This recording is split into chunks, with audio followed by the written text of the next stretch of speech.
Okay. Praise the Lord. Good evening.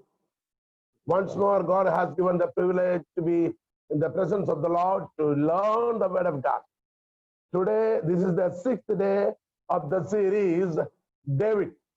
So today we are going to meditate the David and Jesus. Why Jesus is known as the son of David. खुदावंद यीशु मसीह दाऊद के संतान है करके क्यों वचन में लिखा गया, हम इसी पर आज मनन करेंगे, क्योंकि लगभग 50 या उससे अधिक बार ये लिखा हुआ दाऊद के संतान, दाऊद के संतान, दाऊद के संतान कर। तो आज हमें थोड़ा ध्यान रखेंगे खुदावंद यीशु मसीह को दाऊद के संतान क्यों कहा गया। So let us go through the word of God. 2 Samuel chapter 7 verse 11 to 16. We are going to meditate there. दूसरा Samuel 7वें अध्याय 11वीं आयत से, दूसरा Samuel 7वें अध्याय 11वीं आयत से। Thank you Jesus. Hallelujah. Hallelujah. उस समय से भी जब मैं अपनी प्रजा इजराइल के ऊपर न्यायी ठहरता था, और मैं तुझे तेरे समस्त शत्रुओं से विश्राम दूंगा, मैं तुझे तेरे समस्त शत्रुओं से विश्राम दूंगा। यहोवा तुझे यह भी बताता है कि यहोवा तुझे यह भी बताता है कि यहोवा तेरा घर बनाए रखेगा, यहोवा तेरा घर बनाए रखेगा। आगे, जब तेरी आयु पूरी हो जाएगी और तू अपने पुरखाओं के संग सो जाएगा, तब मैं तेरे निज वंश को तेरे पीछे खड़ा करके उसके राज्य को स्थिर करूंगा। तेरे निज वंश को उसके तेरे पीछे खड़ा करके उसके राज्य स्थिर करूंगा।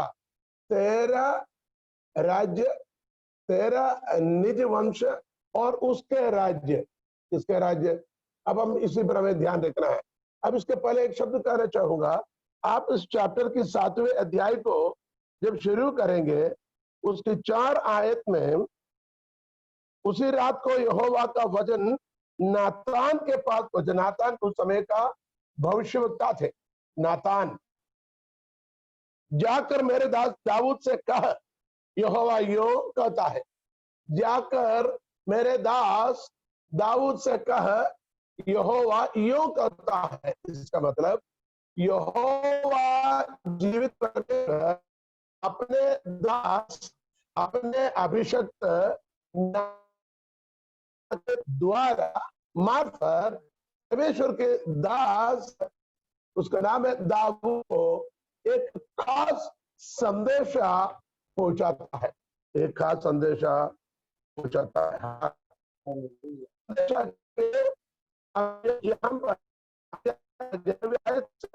यहोवा पता है कि यहोवा तेरा घर, उससे पहले दाऊद के पहले जो राजा थे इस्राएल के, उसका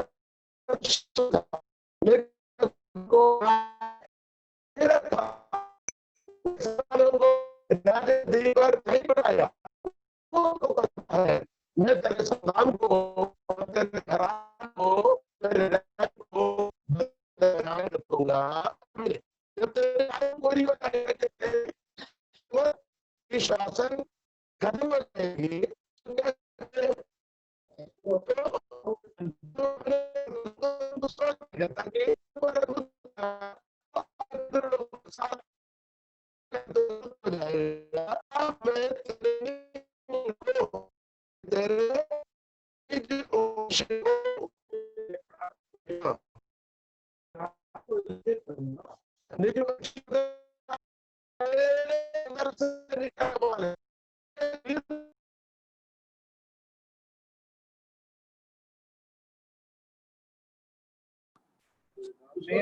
मेरे नाम का घर वही बनवाएगा, मेरे नाम का घर वही बनवाएगा, और मैं उसके राज गद्दी को सदैव स्थिर रखूंगा, और मैं उसकी राज गद्दी को सदैव।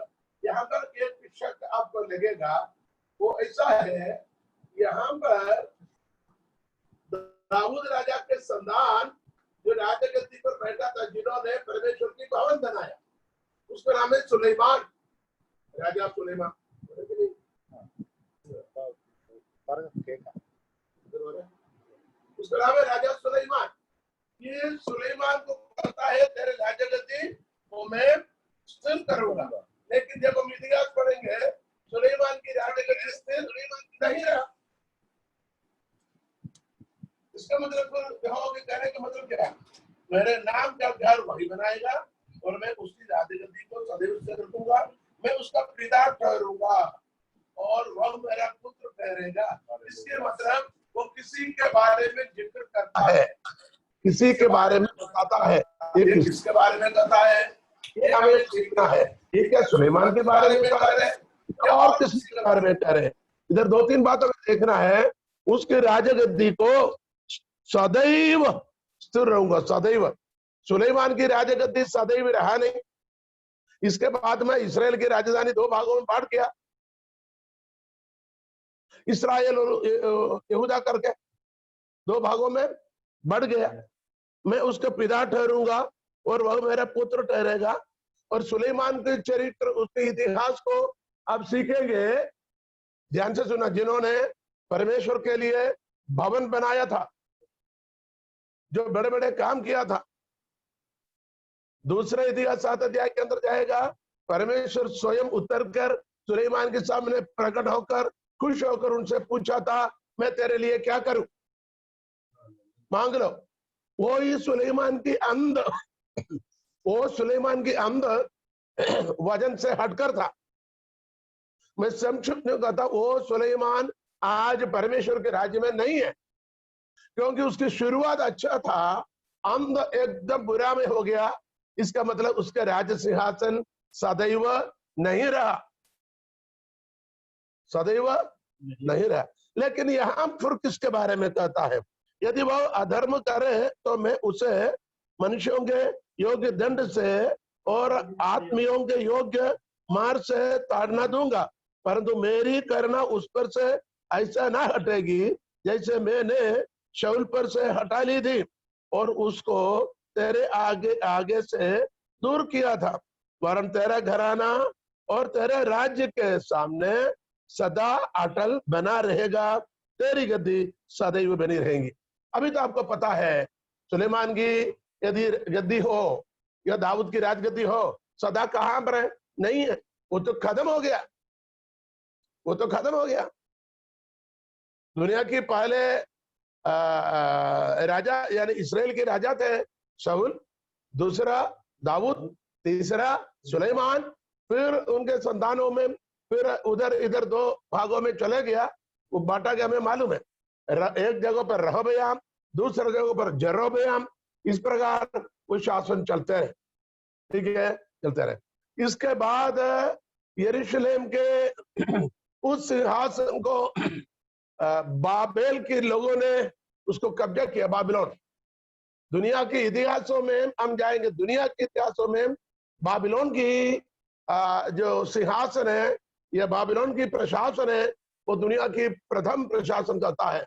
दूसरा माध्य और फारसियों की, तीसरा ग्रीस या के यूनान के, चौथा है रोम का। अब रोमी बाबिलोन की साम्राज्य को माध्य और फारसियों ने कब्जा किया, दो भागों में बांट दिया। माध्य और फारसियों को ग्रीस के राजा अर्थात बादशाह सिकंदर ने उसको कब्जा किया। सिकंदर के उस राज्य 4 भागों में बांट दिया, क्योंकि सिकंदर की अचानक मृत्यु हो गई, वो 4 भागों में बांट दिया। फिर उसको रोमी हुकूमत ने कब्जा किया। रोमी हुकूमत फिर पूर्व रोमी, पश्चिम रोमी करके 2 भागों में बांटा गया। अब रोमी सिंहासन नहीं है दुनिया के अंदर। हाँ, ब्रिटिश की जो साम्राज्य दुनिया के अंदर, ब्रिटिश की प्रशासन जो भारत में भी, पाकिस्तान में, दुनिया के अंदर जो हुआ था, ब्रिटिश के बारे में क्या कहता? वो देश जहां सूर्य की अस्त नहीं होता। इसका मतलब वो नहीं है ब्रिटिश में सूर्य अस्त नहीं होता, क्योंकि ब्रिटिश की शासन उस जगह से उस जहां तक थे, एक जगह पर सूर्य उदय होता, एक जगह पर अस्त होगा। यहां से चलते चलते जाएगा, जहां अस्त होने के पहले समझते शाम, उस टाइम पर दूसरे उनके प्रशासन के देश में दिन होता।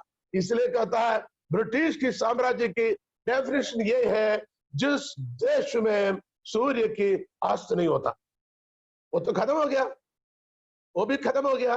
लेकिन अब जो दुनिया के अंदर की प्रेसिडेंट की या प्रधानमंत्री की जो प्रशासन, उसको क्या बोलेंगे, राजनीति का कुछ ऐसे शब्द इस्तेमाल करते हैं, प्रजातंत्र, प्रजातंत्र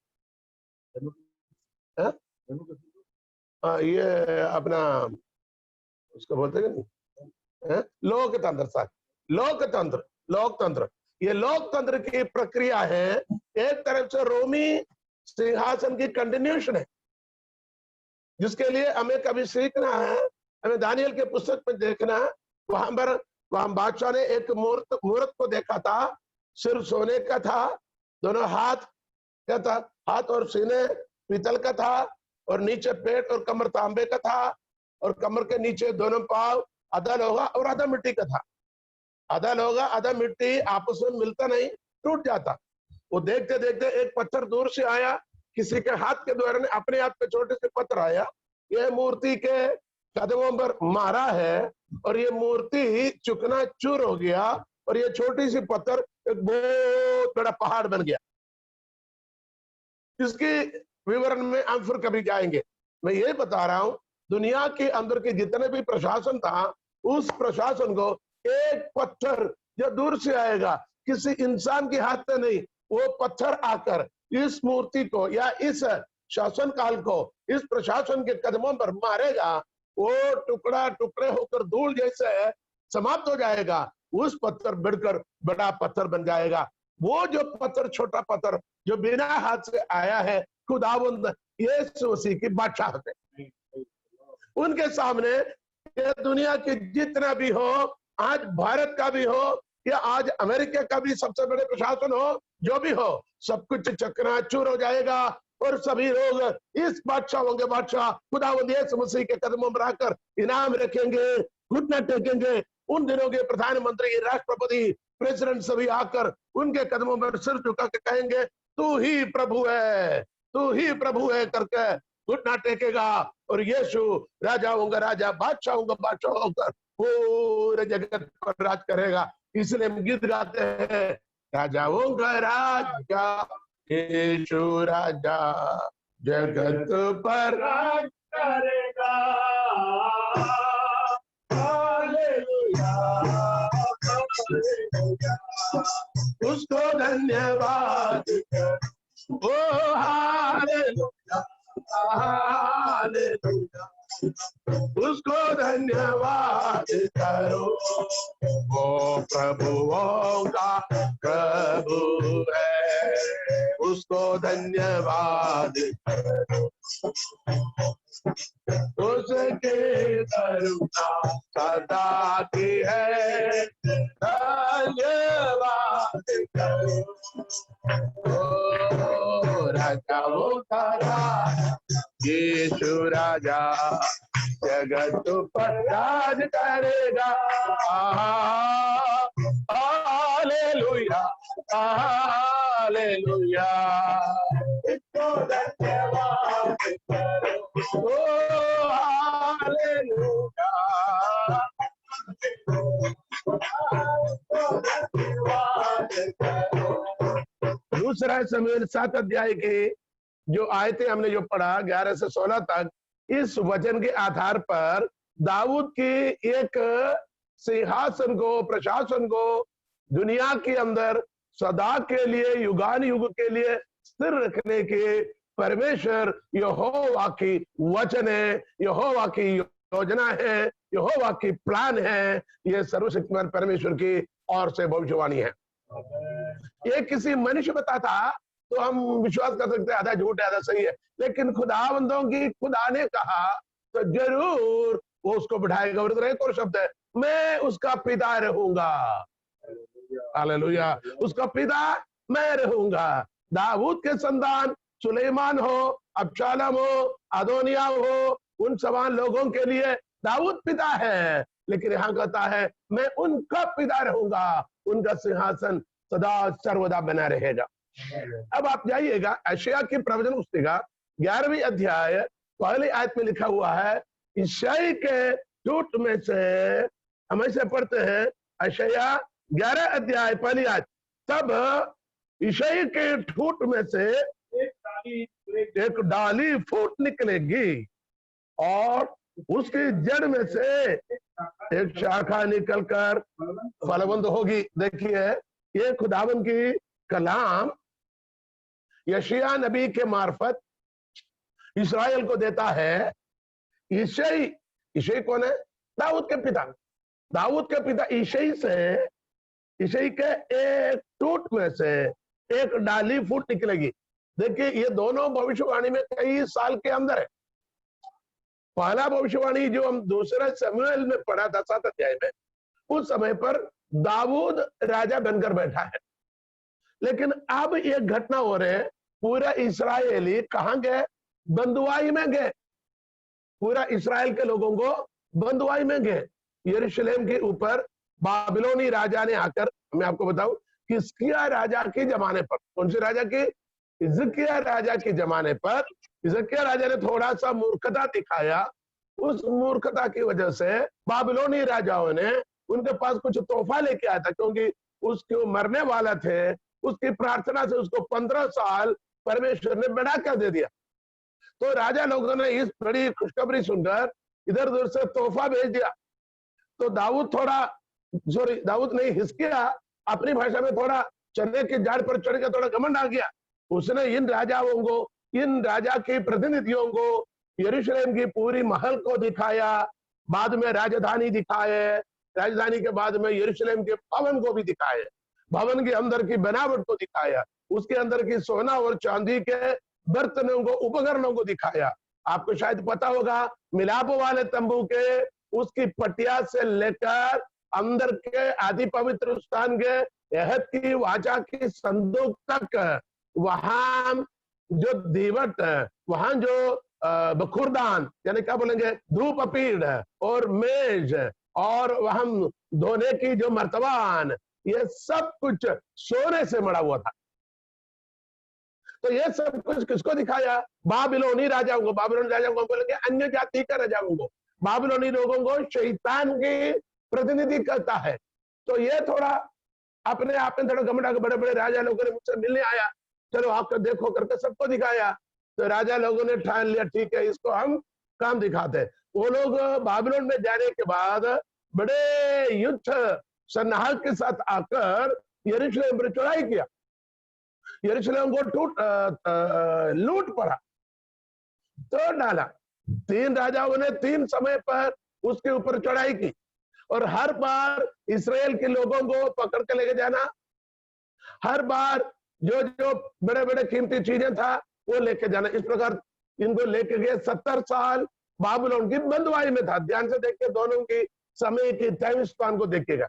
इस बंदुआई के दौरान परमेश्वर ने इस बंदुआई में रहने वाले इस्राएलियों के बीच में उनकी गलती के विषय में, उनके पाप के विषय में भविष्यवाणी करने के लिए परमेश्वर ने यशायाह को, यिर्मयाह को, यहेजकेल को, दानियेल को, होशिया को, इन पूरी जितने भी बड़े भविष्यवक्ता और छोटे भविष्यवक्ता, पूरे भविष्यवक्ताओं को उस जमाने पर उन लोगों के बीच में इकट्ठा किया या खुदा ने खड़ा किया। तो ये दोनों भविष्यवाणी के समय की फर्क देखिए, कई साल की फर्क है। दाऊद जीवित रहने के समय पर एक भविष्यवाणी हो रहा है, अब दाऊद भी नहीं, उनके संतान लोग भी नहीं, क्योंकि उस टाइम की बादशाह कौन था? हिजकिय्याह है, और आगे जाकर ये लोग बंदुआई में है। तो वहां कहता है, तब यिशै के टूट में से एक डाली फूट निकलेगी और उसकी जड़ में से एक शाखा निकलकर फलवंत होगी। कहां से है? यिशै के टूट में से। हाँ, हो सकता है हम गिनती करेंगे, ये कौन है? सुलेमान तो नहीं है, अदोनिया तो नहीं है, अबशालोम तो नहीं है, ये कौन हो सकता है? सबका बार हम सोचेंगे, लेकिन नीचे लिखा हुआ है, यहोवा की आत्मा, बुद्धि की आत्मा, समझ की आत्मा, युक्ति की आत्मा, पराक्रम की आत्मा और ज्ञान की आत्मा, यहोवा के भय की आत्मा उस पर ठहरा रहेगा। वहां आप थोड़ा सा मनन कीजिए। हमें मालूम है आप लोग जो अभी लाइव में जो वजन सुनने वाले लोग, इतना वजन की गहरी भेद आपको नहीं मालूम, इसलिए परमेश्वर ने हमें बोझ दिया ताकि इस मौके को फायदा उठाएं रोज आपके पास वचन को लेके आ सके। क्योंकि हम कौन ऐसा व्यक्ति है जिसके ऊपर ये पवित्र आत्मा के 7 गुण, इसको कहते हैं पवित्र आत्मा के 7 स्तंभ, पवित्र आत्मा के 7 स्तंभ, या पवित्र आत्मा के 7 qualities, the fullness of the Holi spirit, यानी कामिलियत, पवित्र आत्मा के कामिलियत, पवित्र आत्मा के संपूर्णता। संपूर्ण पवित्र आत्मा से पवित्र होना है तो ये गुण होना चाहिए। कौन कौन से? यहोवा की आत्मा, बुद्धि की आत्मा, समझ की आत्मा, युक्ति की आत्मा, पराक्रम की आत्मा, ज्ञान की आत्मा, यहोवा के भय की आत्मा। अब सवाल है, ये सोच कर ये किसके ऊपर आया था भैया? सुलेमान के ऊपर? ना ना ना ना ना, क्योंकि सुलेमान ने आखिर में बहुत बड़े पाप किया। अन्य देवी देवताओं के लिए यरूशलेम की मंदिर बनाने के साथ उनके बीवियों के कहने पर, उनको फुसलाने पर, उनके बात में आकर दूसरी देवी देवताओं के लिए मंदिर बनवाया। उस बीवियों के साथ उनके मंदिरों में जाया करता था। उस बीवियों की प्रेरणा से उस अन्य देवताओं के सामने घुटना टेकर उनकी प्रस्तुत करता था या आराधना करते थे। आखिर आपको बता जाऊं, सुलेमान के ऊपर की अभिषेक खत्म हो गया। सुलेमान विश्वासघात किया, वो विश्वास से हट गया, परमेश्वर के वचन से हट गया, आखिरी बहकी बहकी बातें करने लगे और सुलेमान के अंध बड़ी बुरी अंध हो गया। इसलिए हम कहता है सुलेमान जो परमेश्वर के लिए मंदिर बनाया और कई पुस्तक उनके, आपको मालूम है श्रेष्ठ गीत उसने लिखा है, भजन संहिता में कई भजन संहिता उनके लिखा हुआ है, नीति वचन उनका लिखा हुआ है। इतने मैं आपको कहता हूं, परमेश्वर के वचन के अंदर नया नियम में पौलुस, पुराने नियम में मूसा, और उनके साथ में लगे रहने वाले व्यक्ति है दाऊद, और दाऊद के साथ ही है सुलेमान। लेकिन सुलेमान के अंत बड़ी बुरी हुआ। उसके बारे में परमेश्वर के वचन को जांच पड़ताल करो और परमेश्वर के वचन के जो व्याख्या था उसे पूछे, आपको पता लगेगा आयतों के द्वारा, उनके इतिहास के द्वारा सुलेमान के नाम खुदावंद के पुस्तक में नहीं है। एक संदेश आपको सुनना, आप मंदिर बनाने से, चर्च बनाने से, दान पुण्य करने से, अपने नाम यश करने से, बड़े बड़े कार्य करने से स्वर्ग जाएगा, परमेश्वर के राज्य में बैठेगा, यह नहीं सोचना। क्योंकि प्रकाशित हुआ के 2 अध्याय 10वें आयत में लिखा हुआ है, प्राण देने तक विश्वास योग्य रहे तो तुम जीवन की मुकुट पाओगे। दैट मीन्स आखिरी समय तक आपको उस विश्वास में, जिस विश्वास के लिए आपको बुलाया गया, उसी विश्वास में आपको बढ़ते बढ़ते बने रहना है। विश्वास के कर्ता और सिद्ध करने वाला यीशु की ओर देखते हुए आपको विश्वासी जीवन को पूरा करना, तब तुम अच्छे अंत पाओगे और परमेश्वर के राज्य में प्रवेश होगा। तो हम ये बता रहा था, ये प्रभु ये जो भविष्यवाणी किसके बारे में, मैं आपको ज्यादा संदेह में डालना नहीं चाहता हूं। ये भविष्यवाणी प्रभु यीशु मसीह के बारे में। हालेलुया। क्योंकि प्रभु यीशु मसीह का जन्म ईसाई के खानदान में हुआ है। ईसाई दाऊद का पिता है, लेकिन दाऊद के संतान होकर जन्म हुआ करके मत्ती के सुसमाचार पहला अध्याय पहली आयत देखिए, हम 2-4 आयत को हम जल्दी फटाफट आप पढ़ेंगे। मत्ती के सुसमाचार पहला अध्याय पहली आयत, नहीं मिला? अब्राहम की संतान, दाऊद की संतान, यीशु मसीह की वंशावली। अब्राहम की संतान, दाऊद के संतान, यीशु मसीह की। देखो, वो अब्राहम के वंश में, यहूदा की नस्ल में दाऊद के संतान होकर यीशु मसीह का जन्म हुआ है। यीशु मसीह के वंशावली जब मत्ती लिखता है, कहता है ये दाऊद के संतान। उसी यीशु मसीह की वंशावली लूका भी लिखता है 3 अध्याय में। लूका के सुसमाचार 3 अध्याय में हम जब पढ़ता है, उधर भी हम इसके बारे में पढ़ता है, 3 का 31 और 32। लूका सुसमाचार 3 और और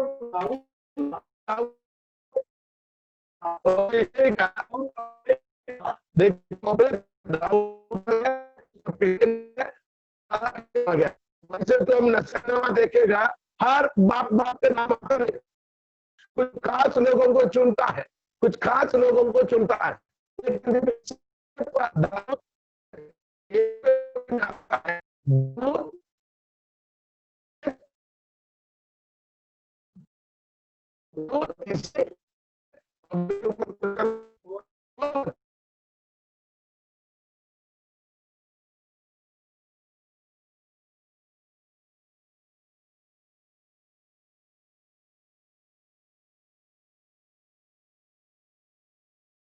दोनों लोग जब समाचार यीशु मसीह के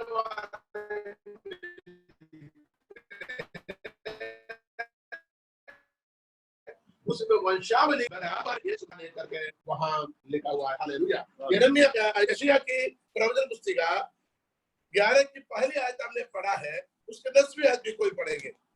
हालेलुया। 10वीं आयत भी पढ़ेंगे, 11 की 10वीं आयत मैं पढ़ लेता हूँ, मेरे को लिखा है। उस समय ईसाई की जड़ देश देश के लोगों के लिए एक झंडा होगी। ईसाई की जड़ क्या होगी? एक झंडा होगी। सब राज्यों के लोग उसे ढूंढेंगे और उसका विश्राम स्थान तेजोमय होगा। देखो, आपको पता लग गया, ईसाई के टूट में से, ईसाई के टूट में दाऊद निकला था। दाऊद का युगायुक्त है नहीं, सर्व राज्य के लोग उसके पास आया नहीं, उसका सिंहासन इतना तेजोमय नहीं था, क्योंकि दाऊद का सिंहासन से भी तेजोमय था सुलेमान का, क्योंकि उसने हाथी दांत से बनाया था और उसके दोनों तरफ सोने के बना हुआ शेर को रखता था। 6 और 6 12 और 2 14 शेरों को रखता था। लेकिन यहाँ उसके बारे में नहीं, ये सिंहासन खुदावंद यीशु मसीह के बारे में लिखा गया है। अब हम यिर्मयाह की प्रवचन पुस्तिका में जाएंगे, 13 की 13 यिर्मयाह 13 अध्याय उसके 13वीं आयत। यिर्मयाह की प्रवचन पुस्तिका 13 अध्याय और 13वीं आयत। तब मैंने कहा, 13 अध्याय ना, जब तू उससे कहना, यहोवा यूं कहता है, देखो मैं इस देश के सब रहने वालों को, विशेष करके दाऊद वंश की गद्दी पर विराजमान राजा, दाऊद वंश की गद्दी पर विराजमान राजा। ध्यान से देखिए, दाऊद के गद्दी पर विराजमान राजा कौन है? दाऊद तो नहीं, दाऊद के गद्दी पर यहाँ सुलेमान भी नहीं और कोई भी नहीं, बल्कि हम किसके बारे में कह रहे हैं? खुदावंद यीशु मसीह के बारे में कहता है, दाऊद के सिंहासन पर विराजमान राजा। पढ़िए। राजा और याजक और भविष्यवक्ता आदि यरूशलेम के सब निवासियों को अपनी कोप रूपी मदिरा पिलाकर अचेत कर दूंगा। यहाँ पर एक और विशेष बात देखिए, यहाँ पर दाऊद की गद्दी पर विराजमान राजा और याजक और भविष्यवक्ता, देखिए 3 पद है, 3 अधिकार है, 3 अभिषेक है। आपको मालूम है, दाऊद के सिंहासन में विराजमान दाऊद याजक नहीं था, दाऊद याजक नहीं था। हाँ, उसने भविष्यवाणी की, भविष्यवक्ता थे, राजा भी थे। तो ये तीनों अभिषेक जिसको कहता है अनडिवाइडेड अनॉइंटिंग, अविभजित अभिषेक, बाकी लोगों पर विभजित है, दाऊद के ऊपर विभजित है, सुलेमान के ऊपर विभजित है। वो राजा थे, सुलेमान ना कि वो भविष्यवाणी करते थे, ना कि वो याजक थे। उसने मंदिर बनवाया लेकिन वो याजक नहीं थे। तो यहाँ पर तीनों पद हम देखते हैं, उस आयत को नोट करेंगे कैसे। देखिए परमेश्वर कैसे अपने लोगों को चुनता है। यह कहता है वो राजा और याजक और भविष्यवक्ता आदि यरूशलेम के सब निवासियों को अपनी कोपर में मदिरा पिलाकर अचेत कर दूंगा। यानी ये 3 अभिषेक से भरे हुए हमारा खुदावंद यीशु मसीह यरूशलेम के रहने वाले बाकी लोगों को क्या करूंगा? अचेत करूंगा, अचेत करूंगा, तब मैंने उन्हें एक दूसरे से टकरा। ठीक है, हम यहाँ पर वही देखता है, दाऊद के सिंहासन पर विराजमान राजा उसी पर मनन कर रहा था। ठीक है ना। अब 33 अध्याय की 15वीं आयत भी उसी पुस्तक से हम पढ़ेंगे, चैप्टर 33 वर्स 15। 33 का 15। उन दिनों में और उन समयों में दाऊद के वंश में धर्म की एक डाल लगाऊंगा। देखो, दाऊद के वंश में पहले क्या, उसका टूट में से एक कौपल निकलेगा, एक शाखा निकलूंगा। अब यहाँ उसके बारे में कहता है, क्या निकलेगा? वंश में से धर्म की एक डाल। जो निकलने वाला डाल का नाम है धर्म। इंग्लिश में कहता है righteous. The branch of richness, यानी धार्मिकता की एक डाली। आप ध्यान से सुनेगा, दाऊद के उस टूट में से, समझ ले किसी वृक्ष को काटा जाता तने को, उसका टूट में से फिर क्या होता, कौपल निकलता, फिर लकड़ी बन जाता है। हर वृक्ष नहीं होता, लेकिन अधिकतर वृक्ष में से ऐसे होता है, कुछ वृक्षों में ऐसा होता नहीं। लेकिन दाऊद के टूट में से एक कौपल, इधर कहता है कौन सी कौपल? धार्मिकता के, जिसके नाम धार्मिकता है। खुदावंद यीशु मसीह के बारे में कहता है, he is the son of richness. वो धार्मिकता की सूरज है और धर्म से न्याय करने वाला है। और कई पदे, कई शब्द आए थे यीशु मसीह के धर्म के बारे में कहता है। हालेलुया। खासकर खुदावंद यीशु मसीह ने नया नियम के अंदर कौन से नियम लाया? धार्मिकता के नियम लेके आया। व्यवस्था के नियम को खत्म किया। पुराने नियम व्यवस्था के नियम थे, दाम के बदले दांत, आंख के बदले आंख, यही था। खुदावंद यीशु मसीह ने कहा, एक गाल पर मारे दूसरा भी दिखा दे, एक मील लेके जाएगा तो 2 मील जाना, तेरे कपड़ा मांगे तो तेरे चादर भी दे देना। इस प्रकार खुदावंद यीशु मसीह ने सिखाया, धार्मिकता के नियम को लेके आया। हालेलुया। तो उस धार्मिकता के नियम की वजह से तमाम मानव जाति जो पाप की अधीनता में थे, भले पाप की दंड मृत्यु को सहना था, खुदावंद यीशु मसीह ने अपने कालवरी क्रूस के बलिदान से उन तमाम पापों को माफ कर सबको धर्मी ठहराया। इसलिए परमेश्वर के लोगों, जो वचन सुनने वाले, सीखने वाले बेटे बेटियों, आपको खुदा ने धर्मी ठहराया। भले समाज में आपको ज्यादा जानने वाले, मानने वाले नहीं होंगे, आपका नाम बड़े फेमस नहीं होगा, आपके पास धन दौलत नहीं होगा, आप ज्यादा खूबसूरत नहीं होंगे, लेकिन एक बात दिले से कहना, the God hath made me as righteous, he declared me I am the righteous one. खुदा ने मुझे धर्मी ठहराया। दुनिया कुछ भी कहे, लेकिन मैं खुदा के बेटा हूं और उसने मुझे धर्मी ठहराया और मैं धर्मी हूं। हालेलुया। इसलिए कहते हैं, धर्मी लोगों यहोवा को जय जयकार करो। हालेलुया। धर्मी लोग, मेरा धर्मी जन विश्वास से जीवित रहेगा। यदि वो पीछे हटे तो मेरा मन उसे खुश ने। 10:38 है इब्रानियों की पत्री में। हालेलुया। उसका उदाहरण है सुलेमान। और भी बहुत सारे लोग हैं जो धर्मी थे, लेकिन विश्वास से हट गया, परमेश्वर का मन उस पर प्रसन्न नहीं थे। हालेलुया। बोलो प्रभु यीशु मसीह की। तो हमने इन बातों में से क्या सीखा?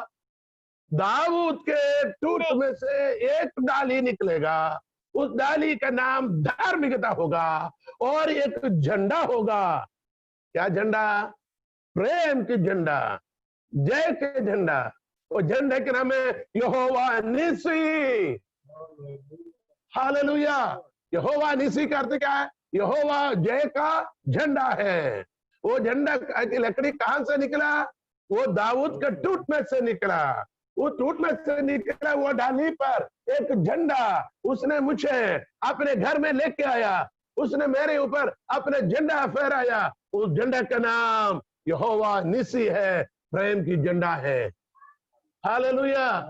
हालेलुया बोलिए हालेलुया। इसलिए हम गीत गाते हैं, यहोवा निसी, यहोवा निसी, यहोवा निसी, यहोवा निसी, यहोवा निसी, यहोवा निसी। धन्य तेरा नाम, धन्य धन्य धन्य तेरा नाम, धन्य धन्य धन्य तेरा नाम, धन्य धन्य धन्य तेरा नाम, धन्य धन्य धन्य तेरा नाम। यहोवा निसी,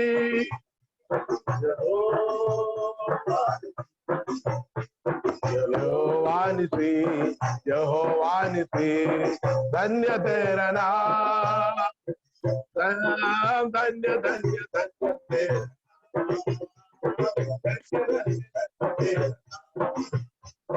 धन्य धन्य धन्य तेरा नाम।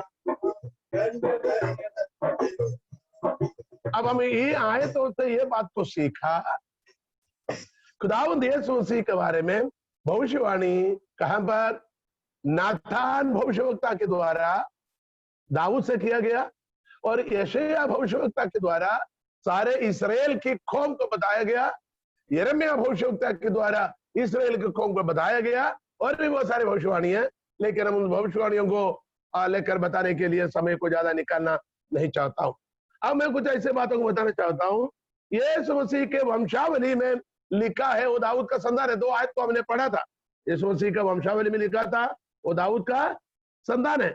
तो आप रोमियो की पत्री पहला अध्याय उसके 3रे आयत देखिए। रोमियो की पत्री पहला अध्याय, जैसे कि मत्ती के सुसमाचार पहला अध्याय में पहली आयत में आपने देखा है, लूका की सुसमाचार 3 अध्याय 31 और 32 में आपने देखा है।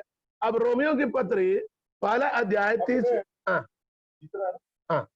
अपने पुत्र हमारे प्रभु यीशु मसीह के विषय में प्रतिज्ञा की थी, वो शरीर के भाव से तो दाऊद के वंश, शरीर की मौत से तो दाऊद के वंश से उत्पन्न हुआ।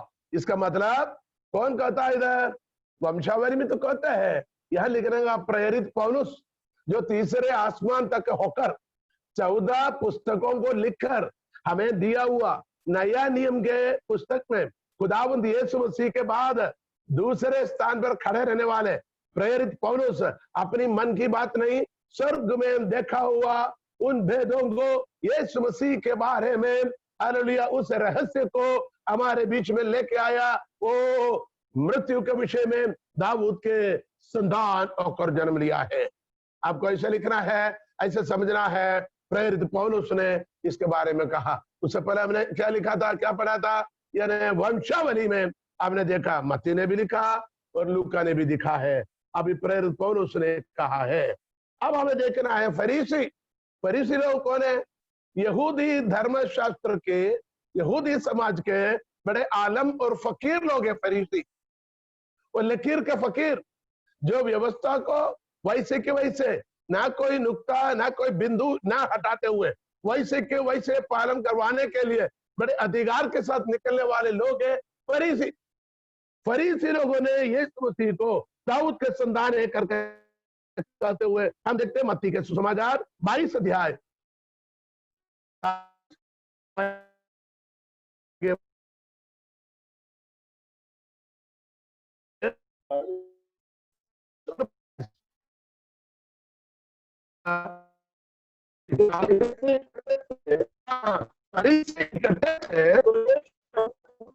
यीशु ने उससे पूछा, यीशु के विषय में तुम क्या सोचते हो? वो किसका पुत्र है? फरीसियों ने किसी भी शब्दों से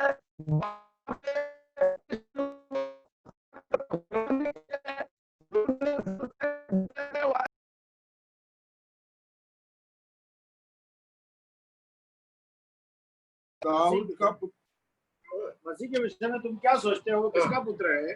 उन्होंने कहा दाऊद का। बस उन्होंने कहा दाऊद का। दाऊद का। बस किसने कहा? फरीसियों ने। अरे फरीसी लोग यीशु मसीह को दाऊद का पुत्र कहना, क्योंकि वो यीशु को मानता नहीं था, वो परमेश्वर के पुत्र करके मानता नहीं था, समझे कि नहीं? और फिर वो दाऊद का पुत्र कैसे मानेगा? क्योंकि फरीसी लोग ये समझते थे यीशु का जन्म, हालेलुया, वो किसी गलत तरीके से हुआ हो, इसी प्रकार सोच रखता था। इसलिए यीशु के इस दुनिया में जो पालने वाले पिता जिसका नाम यूसुफ है, यूसुफ मरिया को गुप्त से रहस्य से तलाक देना छोड़ना चाहते थे, लेकिन स्वर्गदूत आकर कहने की वजह से उसने मरियम को ले लिया, अपनाया करके हम सीखते हैं। तो यहाँ फरीसी लोगों की गवाही और भी जगहों पर है, लेकिन हमें जल्दी आगे जाना है। हालेलुया। तो फरीसियों की गवाही है, यह दाऊद का पुत्र है। और स्वर्गदूतों के बारे में स्वर्गदूतों की गवाही हम पढ़ेंगे लूका की सुसमाचार पहला अध्याय 32वीं आयत, मत्ती के सुसमाचार पहला अध्याय 20 और 21, मत्ती 20 अध्याय मत्ती का सुसमाचार पहला अध्याय 20 और 21वीं आयत को पढ़ेंगे और लूका की सुसमाचार पहला अध्याय 32 आयत को भी पढ़ेंगे। मत्ती पहला 20 और 21। Hallelujah, praise the Lord, hallelujah, hallelujah. पहले आयत पढ़ने के बाद दिखना चाहिए। वह पुत्र जनेगी और तो उसका नाम यीशु रखना। स्वर्गदूत आकर मरियम से कहता है तू गर्भवती होगी, एक पुत्र जन्मेगा, और तू उसका नाम यीशु रखना, उसका नाम यीशु रखना, क्योंकि वह अपने लोगों का उनके पापों से उद्धार करेगा, उनके पापों से उद्धार करेगा। यह सब इसलिए हुआ कि जो वचन प्रभु ने भविष्यद्वक्ता के द्वारा कहा था, जो वचन प्रभु ने भविष्यद्वक्ताओं के द्वारा कहा था वह पूरा हो। देखो एक कुंवारी गर्भवती होगी, और एक पुत्र जनेगी, और उसका नाम इम्मानुएल रखा जाएगा। Hallelujah, hallelujah. 2 अध्याय पूर्व से पढ़ ले, मत्ती का इंजील पहला अध्याय है ना, 20 और 21 आयत हमने पढ़ा था। अच्छा, उसको समझने के लिए आप उसकी 18 और 19 आयत पढ़िए। अभी मैंने जो बात कहा वहां पर है। यीशु मसीह का जन्म इस प्रकार थे कि वो उनकी माता मरियम की मंगनी यूसुफ के साथ हो गई, तो उनको उनके इकट्ठे होने से पहले ही बहुत पवित्र आत्मा की ओर से गर्भवती पाई। अतः उसके पति यूसुफ ने जो धर्मी था और उसे बदनाम करना नहीं चाहता था, उसे चुपके से त्याग देने का विचार किया। जब वह इन बातों के सोच में था, तो प्रभु का स्वर्गदूत ने स्वप्न में दिखाई देकर कहने लगा, हे यूसुफ दाऊद की संतान, देखो, हे यूसुफ दाऊद के संतान, तू अपनी पत्नी मरियम को अपने यहाँ आने से मत डर, क्योंकि जो उसके गर्भ में है वह पवित्र आत्मा की ओर से है। वह पुत्र जनेगी, तो उसका नाम यीशु रखना, क्योंकि वह अपने लोगों को उनके पापों से उद्धार करेगा। देखिए, यूसुफ दाऊद की संतान में है ना। जब खुदावंद यीशु मसीह जन्म लेता है ना, वहां पर हम देखते हैं यूसुफ को कहता है, यूसुफ को क्या कहता है? हालेलुया। वो दाऊद का संतान है, ध्यान रखिए, दाऊद का संतान है। हालेलुया, परमेश्वर के नाम को धन्यवाद देते हैं। दाऊद का संतान है। तो दाऊद यीशु मसीह कौन कहता है? स्वर्गदूत कहता है। लूका के सुसमाचार में भी लिखा हुआ है ना, वैसे ही लिखा हुआ। लूका के सुसमाचार पहला अध्याय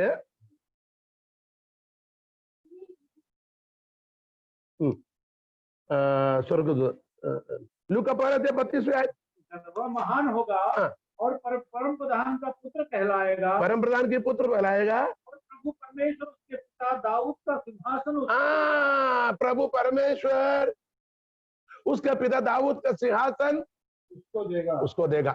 देखिए दाऊद का सिंहासन। तो यहाँ पर गवाही किसका गवाही? एक स्वर्गीय परमेश्वर खुदाओं की खुदा की गवाही है। दूसरा, खुदावंद यीशु मसीह का वंशावली में उसी वचनों को लिखा गया, मत्ती और लूका के द्वारा लिखा गया। तीसरा, प्रेरित पौलुस यानी पौलुस रसूल के द्वारा लिखा गया।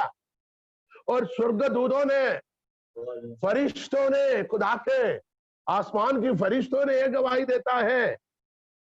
अभी आपको देखना है इसके बाद में उसके बाद में आपको देखना है एक कनानी स्त्री, कनानी लोग आपको मालूम है मत्ती 15 के 22 में आप जाएंगे, मत्ती के 15 अध्याय 22 आयत में उसके 21 में हम पढ़ेंगे कनानी जाति की स्त्री का विश्वास। हाँ 21 आयत से वो सही है। सूर और सैदा के प्रदेश की ओर चला गया। हाँ। उस प्रदेश से एक कनानी स्त्री निकली और चिल्लाकर कहने लगी, हे प्रभु दाऊद की संतान, हे प्रभु दाऊद के संतान दया कर। देखो ये किसकी गवाही है? कनानी स्त्री मालूम है कनानी लोग कौन है? कनानी लोग श्रापित लोग हैं। कनानी लोग खुदा के कदमों पर आ नहीं सकता। कनानी लोगों को डायरेक्ट खुदावंद यीशु मसीह ने कुत्ते कहा, एकदम कुत्ते कहा, क्योंकि वहां लिखा हुआ है ना, वहां लिखा हुआ है हालेलुया, मेरी बेटी को दुष्टात्मा बहुत सता रही है। यीशु ने क्या बोला? पर उसने कुछ उत्तर नहीं दिया था। उसके चेलों ने आकर उससे विनती की, चिल्ला दिया। उसने उत्तर दिया, उसके 26 आयत, उसने उत्तर दिया, लड़कों की रोटी लेकर कुत्तों के आगे डालना अच्छा नहीं। लड़के उनके संतान, कुत्ते अन्य जाति के लोग जो हराम जो घिनौने लोग हैं, कुत्ते कहता। खुदावंद यीशु मसीह ने उधर कहा है, लेकिन उस कनानी स्त्री भी कहता है तो दाऊद का।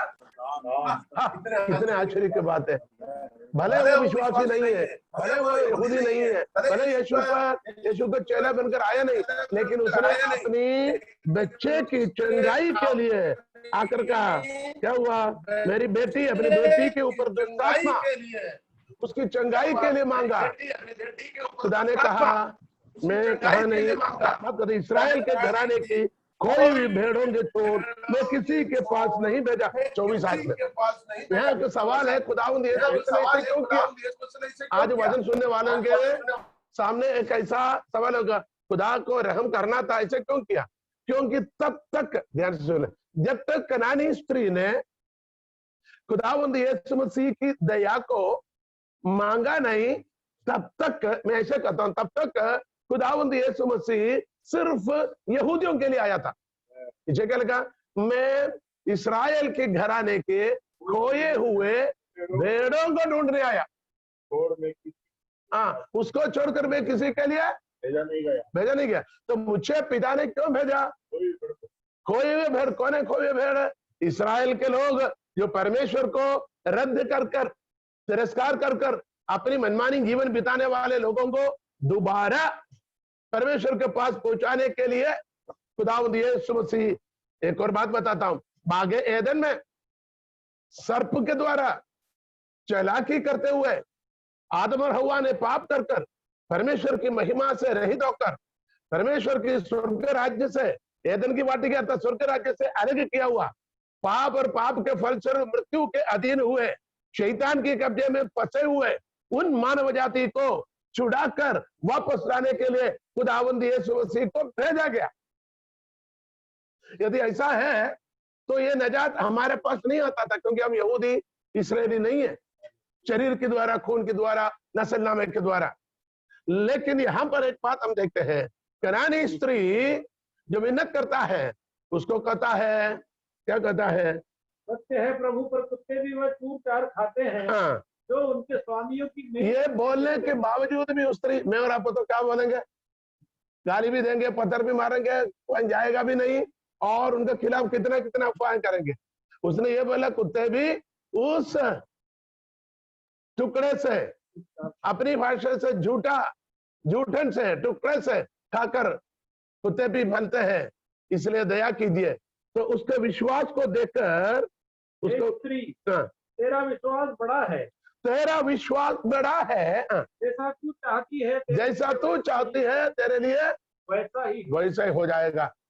तो उसकी चाहने पर, उससे बढ़कर उसके विश्वास बड़ा होने की वजह से, उसकी बड़ा विश्वास होने की वजह से उसको उद्धार मिला है। और 28 आयत में इस पर यीशु ने कहा, स्त्री तेरा विश्वास बड़ा है, जैसा तू चाहती तेरे लिए वैसा ही हो। और उसकी बेटी उसी घड़ी से चंगी हो गई। हालेलुया। तो नया नियम के अंदर हमें इस नजात कैसे मिला? खुदावंद यीशु मसीह का वसीले से, सही है। तो यहूदियों के लिए भी यीशु के वसीले से, उनको भी यीशु के वसीले से मिला है। हम देखते हैं रानी स्त्री ने ये गवाही देता है। अब ध्यान से अब 2-3 आयत को आपको पढ़ना है, ये कम से कम 4-5 आयत है, लेकिन पूरा पढ़ने की जरूरत नहीं। मैं आपके सामने बताना चाहता हूँ मत्ती के समाचार 9 अध्याय 27 आयत में और 20 अध्याय 30 आयत और 31 आयत में भी अंधे व्यक्तियों ने एक जगह पर 2 अंधे लोगों ने कहा, एक जगह पर एक अंधे ने कहा, एक जगह पर बर्तिमाई जो अंधे ने कहा। हम आयत को पढ़ते पढ़िएगा, मत्ती 9 का 27, मत्ती के सुसमाचार 9 अध्याय 27वीं आयत और 20 अध्याय उसकी 20 का 30-31 भी आप पढ़ो। तब 2 अंधे उसके पीछे यह पुकारते हुए चले, अंधे यीशु के पीछे पुकारते हुए चले, हे दाऊद की संतान, हे दाऊद के संतान, पर दया कर, हम पर दया कर। इन अंधों को कैसे पता लगेगा ये दाऊद का संतान है?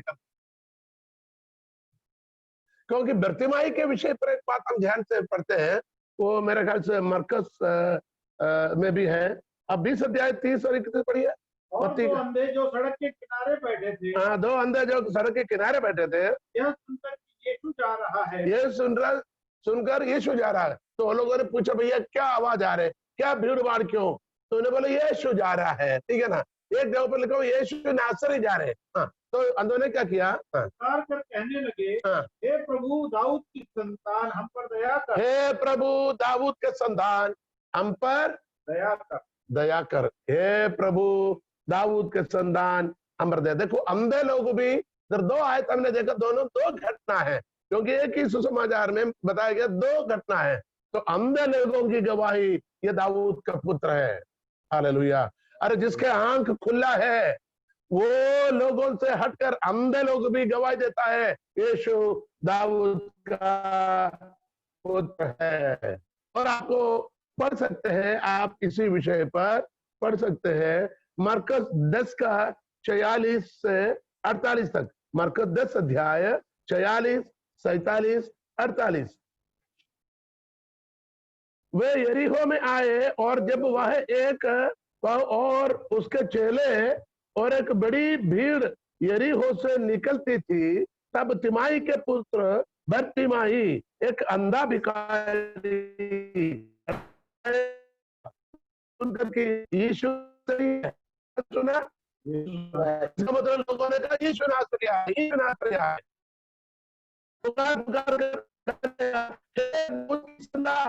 यीशु मुझ पर दया कर।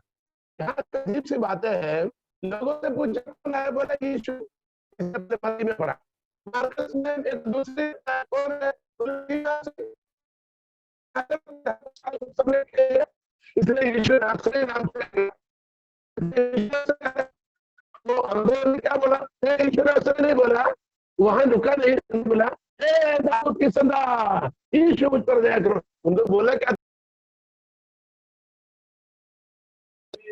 अंधे हो, शरीर से अंधे होने के बाद भी उनके हृदय की आंखें खुल गई, उनके हृदय की आंखें ज्योतिर्मय होकर उन्हें यह जाना ये वो भविष्यवाणी है। कौन सी भविष्यवाणी? पिता परमेश्वर ने जो भविष्यवक्ताओं के द्वारा जो दाऊद के वंश से आने वाले जो राजा के बारे में कहा, ये वो है। इसलिए अंधे लोग जो पढ़ नहीं सकता, जो हालेलुया देख नहीं सकता, उनके हृदय की दृष्टि प्रकाशमान होकर वो कहता है दाऊद के संतान। हालेलुया, कितने अद्भुत की बात है, हालेलुया। और उसकी 45 आयत तक हमने देखा है, उधर ये लिखा हुआ है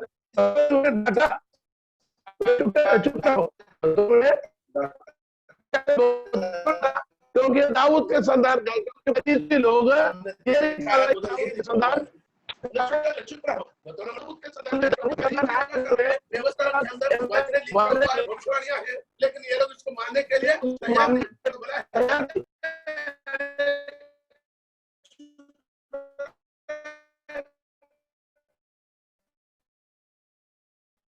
दाऊद के संतान तो नहीं है। यीशु को ये यहूदियों के राजा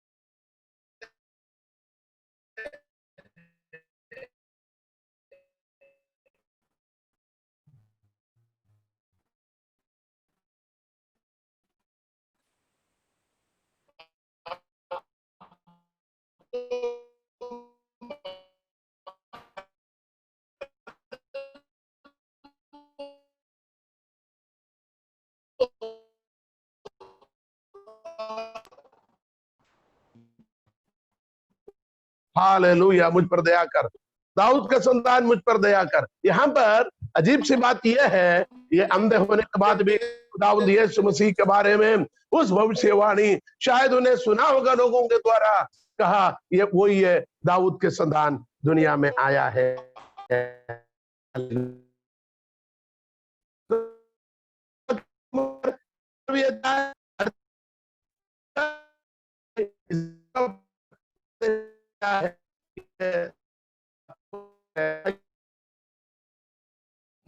लुका 18, हालेलुया, प्रेज द लॉर्ड। पुकार के कहा, हाँ। हे यीशु, दाऊद की संतान, मुझ पर दया कर। देखिए इधर भी अंधे कहता है, हे यीशु दाऊद के संतान मुझ पर दया कर। इधर हमारा टॉपिक है अंधों की गवाही। कितने गवाही हो गया? एक सर्वशक्तिमान परमेश्वर की गवाही और सुसमाचार में मत्ती और लूका की गवाही और पौलुस की गवाही, फरीसियों की गवाही, स्वर्गदूतों की गवाही, कनानी स्त्री की गवाही, अंधे व्यक्तियों की गवाही। आप देखेंगे मत्ती के सुसमाचार 21 अध्याय पहली आयत से 17वें आयत तक एक टॉपिक है, यीशु परमेश्वर के भवन में, यरूशलेम की भवन में प्रवेश होने के विषय पर है। लेकिन हम पढ़ेंगे उस टॉपिक को, आप नोट कर सकते हैं, अभी पूरा पढ़ना नहीं, हम पढ़ेंगे 9 और 15वीं आयत। कौन सी अध्याय का? मत्ती 21 की 9 और 15वीं आयत। उसी में हम देखेंगे बड़ी भीड़ जो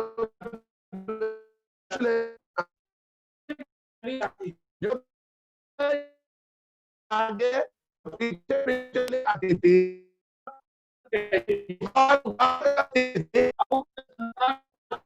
दाऊद के संतान को होशाना। बड़ी भीड़, एक दो लोगों को रिश्वत आजकल बोलते, रिश्वत देकर, कपड़ा देकर, पैसा देकर, धर्मांतरण देकर लोग देखे नहीं, ये वही यहूदी पीछे आया था। ये मंदिर में प्रवेश को देखते हुए, यरूशलेम के मंदिर के अंदर के प्रवेश को देखते हुए उन्हें भविष्यवाणी याद में आया। उस भविष्यवाणी को देखकर वो लोगों ने चिल्ला चिल्ला कर, हर भीड़ चिल्ला चिल्ला कर कहा, दाऊद के संतान होशाना, दाऊद के संतान को होशाना। अब उसके एक और आयत पढ़ना है, 15वीं आयत। परंतु जो प्रधान याजकों और शास्त्रियों ने इन अद्भुत कामों को जो उसने किए और लड़कों को मंदिर में दाऊद के संतान को होशाना पुकारते हुए देखा। लड़कों ने मंदिर में दाऊद के संतान को होशाना कहते हुए पुकारते हुए देखा। तो वे क्रोधित हुए। देखो मंदिर के अंदर लोगों ने, कौन कौन लोग है? याजक और शास्त्री, शास्त्री और याजक लोगों को क्रोधित हुआ, क्योंकि यीशु को क्या बोल रहे हैं? दाऊद के संतान, क्योंकि उनको मालूम है दाऊद के संतान आएगा या आया हो, जो भी हो। अभी भी यहूदी लोग है ना, अभी भी दुनिया के यहूदी लोग ये दाऊद के संतान आएगा करके सोचते अभी भी। इसलिए यरूशलेम में उसके पूर्व में एक दीवार है, यरूशलेम के पुराने मंदिर के, वो दीवार पर जाकर वो माथा टेक कर दुआ करते हैं, रोते हैं, हे दाऊद के संतान तू जल्दी आ, हमें छुड़ा दे, हमें हमारे राज्य दे, दाऊद के संतान तू आजा करके आज भी माथा टेक कर रोते हैं लोग। उन्हें अभी भी नहीं माना दाऊद का संतान आया कर। लेकिन कुछ लोग, एक माइनॉरिटी है यीशु को मानने वाले लोग हैं, हमने ऐसे लोगों के साथ भी संगति किया हुआ। तो यहाँ पे लिखा बालकों ने, लड़कों ने, कौन? चिल्ड्रन पुकार पुकार कर कहे। तो यहाँ बड़े भीड़ की गवाही और बच्चों की गवाही, उसके नीचे एक शब्द है, उसके नीचे आज भी बढ़िया। मंदिर में दाऊद के संतान को होशाना पुकारते हुए देखा तो क्रोधित हुए और उससे कहने लगे, क्या तू सुनता है कि वे ये क्या कहते हैं? आपको मालूम है ये बच्चे लोग क्या चिल्ला रहे हैं? मालूम है ये क्या बोल रहे हैं? यीशु ने उनसे कहा, क्या बोला? क्या तुमने यह कभी नहीं पढ़ा? क्या तुमने ये कभी नहीं पढ़ा? बालकों और दूध पीते बच्चों के मुंह से तूने, बालकों और दूध पीते हुए बच्चों के मुंह से तूने अपार स्तुति कराई। हालेलुया। बालकों और दूध पीने वाले बच्चों के मुंह से तूने अपार स्तुति कराई। हमारी रेचल बेटी कभी कभी गीत गाते, आराधना करते, आजकल नाचता नहीं, पहले खंजरी लेकर बजाती थी, नाचते थे, तो छोटे छोटे, इससे पहले, अभी वो 3.5 साल के हो गए ना, तो उससे पहले 2 साल से जब चलफिर करने लगे वो शाम को उसको बाहर जाना, तब मुझे ये आयत बार बार आती थी, बच्चे और दूध पीने वालों के मुंह से अपार स्तुति होती। बड़े लोग बैठते, सोते, मोबाइल देखते, टीवी देखते, तो छोटी बच्ची अपनी खंजरी लेकर सिर पर अपने दुपट्टा डालकर वो आराधना के लिए बैठ जाती थी। मुझे ये वजन आती थी, परमेश्वर कितना महान है, प्रभु यीशु कैसा है। वो बच्चे और दूध पीने वाले के मुंह से मेरे लिए अपार स्तुति होती। हालेलुया। तो यहाँ गवाही, बड़ी भीड़ की गवाही और छोटे छोटे बच्चों की गवाही। Hallelujah, hallelujah. और क्या चाहिए आपको? हालेलुया। अच्छा, इसी में एक और बात, आप उसको 12वीं अध्याय की 22 और 23 भी पढ़िए। मत्ती 12 का 22 और 23। तब लोग एक अंधे गूंगे को जिसमें दुष्टात्मा थी उसके क्या, और वह बोलने और देखने लगा। इस पर सब लोग चकित होकर कहने लगे, यह क्या दाऊद की संतान है? परंतु फरीसी ने यह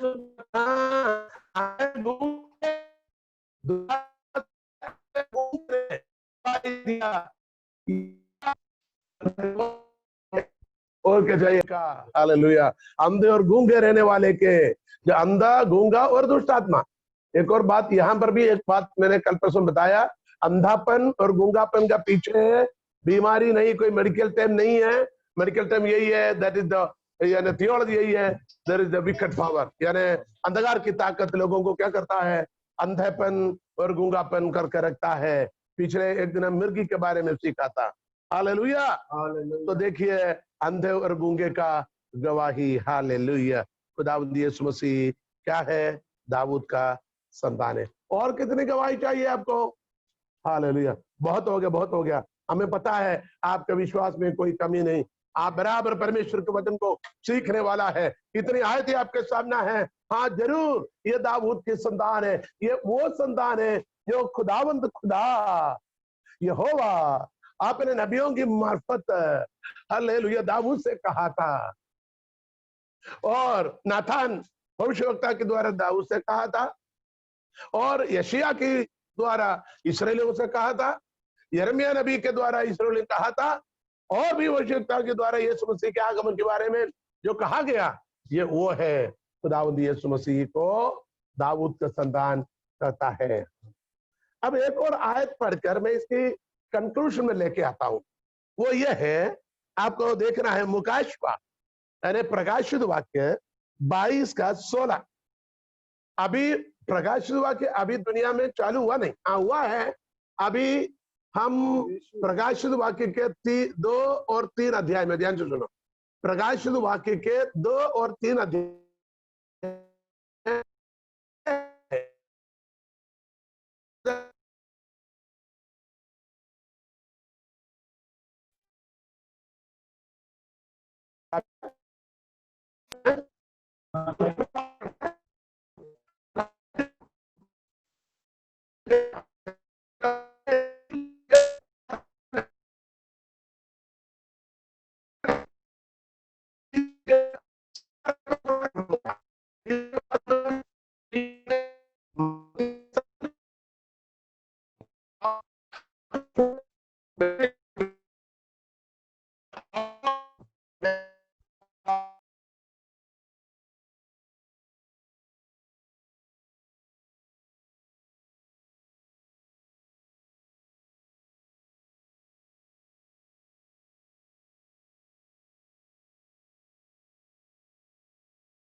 बातों की गवाही दे, इन बातों की गवाही दे, मैं दाऊद का मूल और वंश, मैं दाऊद का मूल और वंश।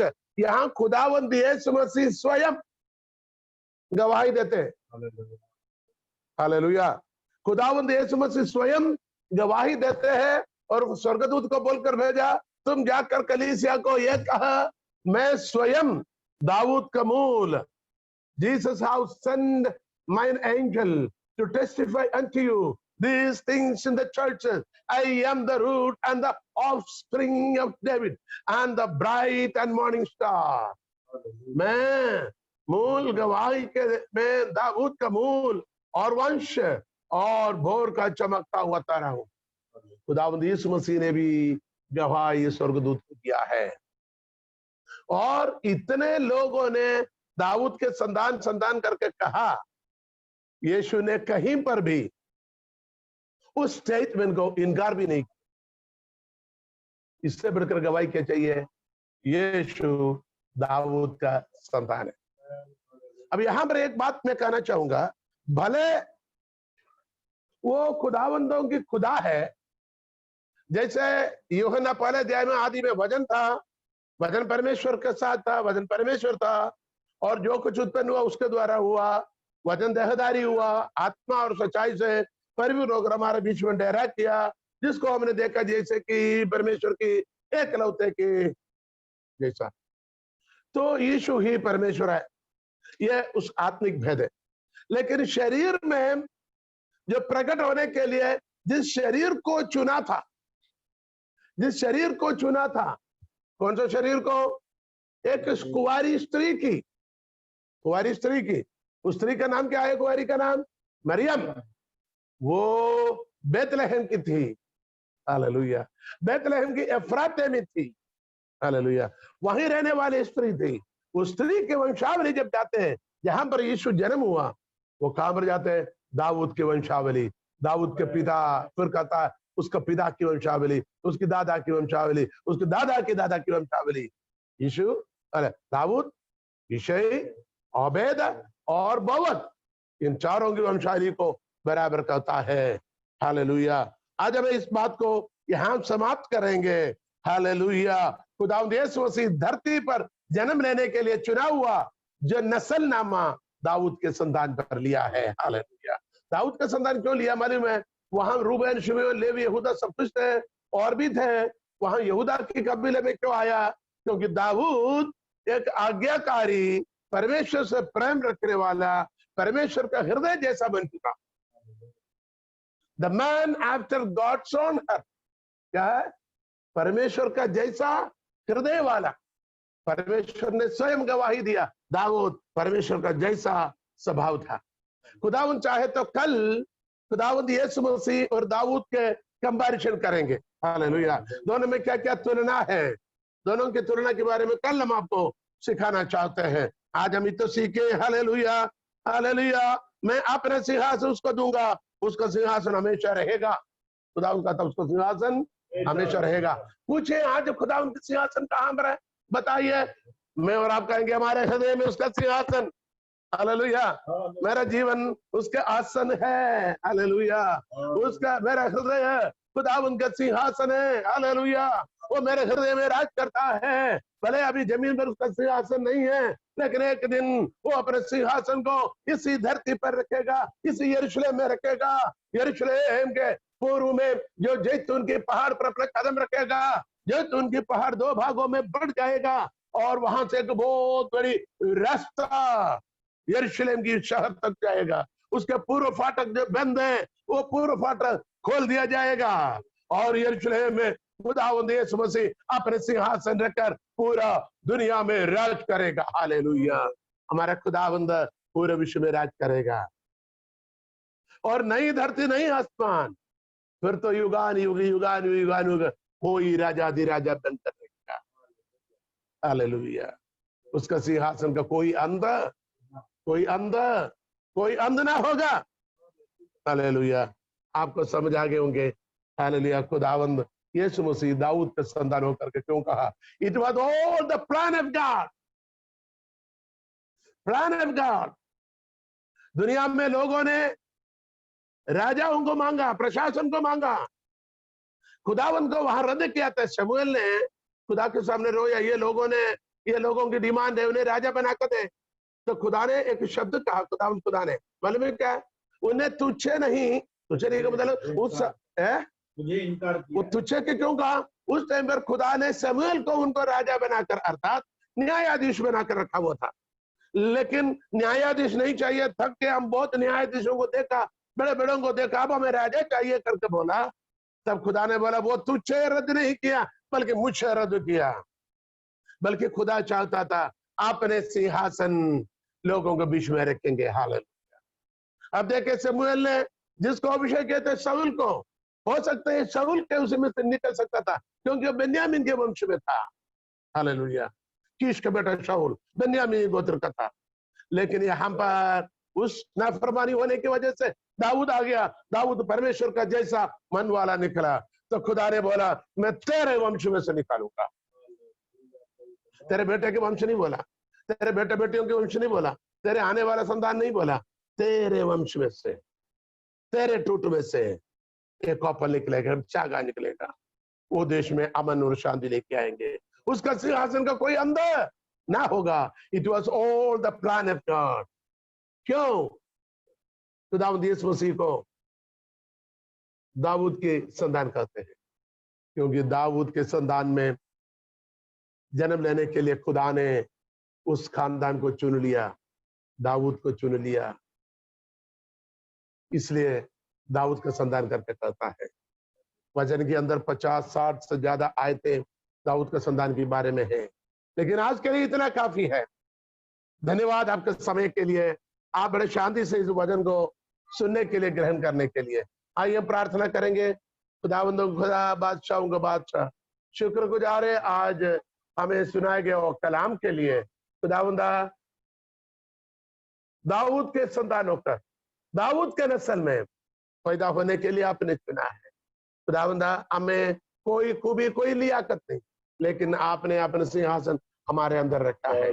शुक्रगुजार है खुदावंदा इस कलाम के लिए, इसको सिखाने के लिए। खुदावंदा स्मरण करने दीजिए, हमें ग्रहण करने दीजिए।